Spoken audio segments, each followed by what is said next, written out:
Welcome to BP Darbar. இன்னைக்கு big பாஸோட ஹைலைட்ஸை பார்த்துடலாம். இந்த வாரம் ஃபுல்லாகவே செலிப்ரேஷன் வீக்குங்கிறதுனால ஒன்லி கெஸ்ட்டு வருகை மட்டும்தான் இருந்தது. இன்னைக்கு வந்து அமித், துஷார், பிரஜன் இவங்க எல்லாரும் என்ட்ரி கொடுத்தாங்க. ஸோ அவங்க யார் யார்கிட்ட என்னென்ன பேசினாங்க அப்படிங்கிறத பார்ப்போம். ஸோ 3 பேருமே வந்துட்டு என்ன சொல்கிறது, ஒரு மாதிரி யாரை பற்றியும் தப்பாக பேசக்கூடாது அப்படிங்கிறதுல தெளிவாக இருந்த மாதிரி தான் இருந்தது. ஏன்னா லாஸ்ட் டைம் விஜய் சேதுபதி அவர்கள் கொடுத்த கூடு அப்படி. ஏன்னா லாஸ்ட் சாட்டர்டே சண்டே வந்து வியன்னா அப்புறம் பிரவீன் ராஜ் எல்லாத்துக்கும் செம டோஸ் கிடச்சிது. ரம்யா, பிரவீன் காந்தி எல்லாத்துக்குமே நீங்கள் ஏன் வந்து இந்த மாதிரி பண்ணீங்க, அவுட் சைடு இன்ஃபர்மேஷன் ஈவன் திவாகருக்கு கூட கிடச்சிதுன்னு வச்சுக்கோங்களேன். அந்த ஸோ அதனால் இந்த வாரம் எல்லாருமே எதுக்கு வம்பு, சந்தோஷமாக இருந்துட்டு போயிடுவோன்ட்டு வந்த நிலமையில தான் நான் பார்த்தேன். ஃபஸ்ட்டு வந்து பிரஜன் வந்தார்.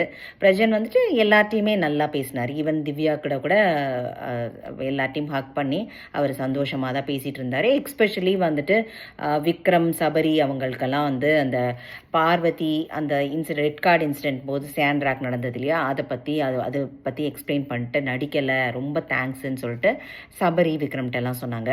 அடுத்தது Tushar entry and Amit entry. So Tushar வந்துட்டு அரோரா கூட பேசுவாரா மாட்டாரா அப்படிங்கிறதான் எல்லாத்தோட மனசுலையும் இருந்த $1 மில்லியன் கேள்வியாக இருந்தது. அதுக்கப்புறம் ஒவ்வொருத்தரையாக பண்ணிட்டு அரோராவை மட்டும் கண்டுக்காத மாதிரி போனார். பட் அது வாஸ் ஸோ க்யூட்.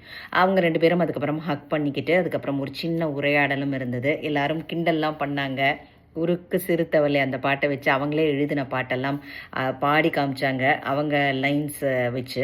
ஸோ ரொம்ப நல்லா இருந்தது அது வந்துட்டு.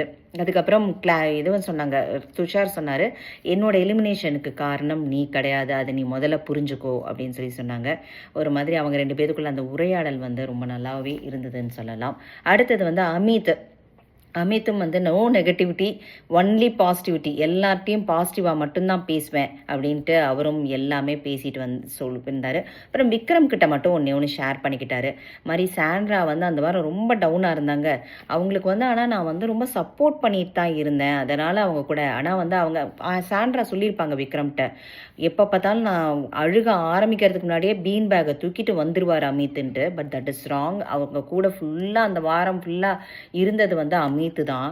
அவங்களையே திருப்பி பேக்காக பேசினது வந்து அந்த சமயத்தில் சாண்ட்ரா பண்ணியிருந்தது தப்பு ஆக்சுவலாக. இப்போ அவர் ரியலைஸ் பண்ணிட்டார், வெளியில் போய் தான் ரியலைஸ் பண்ணியிருக்காரு.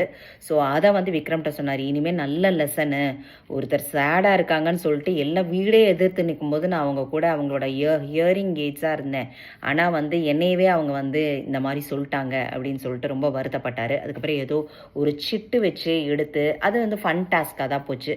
அந்த டாஸ்க் கூட இன்னைக்கு முடிஞ்சது.